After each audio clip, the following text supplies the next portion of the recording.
Don't worry, the newsstands are coming back, but one giant company will own them. The city has signed the biggest contract ever to make money off new street furniture. The Transportation Commissioner says it will change the aesthetic look of New York. The old-time guys say it's not fair. I was born on 86th Street, so I'm still here. You got your spirit? All right, thanks a lot, pal.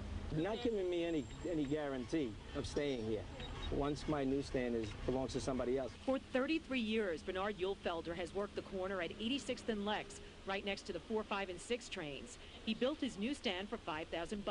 Today it's like $40,000. A disabled U.S. Army vet, Yulfelder told us he was shot by friendly fire on the border of East and West Germany back in 1958, giving him an edge when he applied to become a newsstand operator. Some guy shot me with a machine gun. It was a .30 caliber machine gun. It just went right through the leg. Hey kid, you got a paper?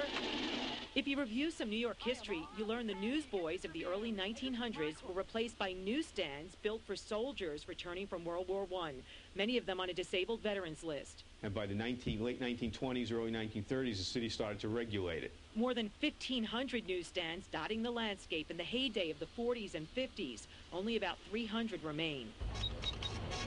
Vendors pay just over $1,000 every 2 years to license them, along with sales tax, but no real estate fee. But now the city has a plan to knock the stands down, replacing them in all the bus shelters with designer street furniture. An idea the city tried out in early 2001 when these pay-for-use toilets turned up as an experiment. The city stands to make a lot of money from this. $1 billion to help fund education, to help fund more cops. It will go into the general fund. Samusa Incorporated will pay New York the $1 billion over 20 years. The money generated mostly by electronic ads. Under the deal, 20 street toilets will be built, along with 3,300 bus shelters and 330 newsstands. Ironically, the law never allowed newsstand operators to place advertising on their newsstands. But once the city got involved, they quickly changed the law for themselves. The law says we are not on the newsstand. You won't be the owner? No. Okay, $4. Mike Patel, an Indian immigrant, has operated his business in the shadow of City Hall for the last 25 years. Thank you. Opening at 6:15 a.m. and shutting down at 7:15 in the evening. How much can you make a year if it's a good year? Around $25,000. 11 newsstand operators lost a lawsuit filed against the city, arguing they should keep their structures under First Amendment protections. But the court only agreed they should receive compensation after the stands are torn down. To those who say they're going to be thrown out, that is absolutely not the case. That's not our goal here. That's not our intent. Phone booths have been displaying advertising for a while now. This one shows an ad for the Hummer. Verizon gives a percentage of its revenue to the city, but the old-time newsstand operators won't see any piece of the action once the advertising shows up on their stands. They're big companies, the telephones, and we're little people. The operators claim they will even lose up to 6 inches from their tiny inside compartments to make way for electronic advertising gadgetry.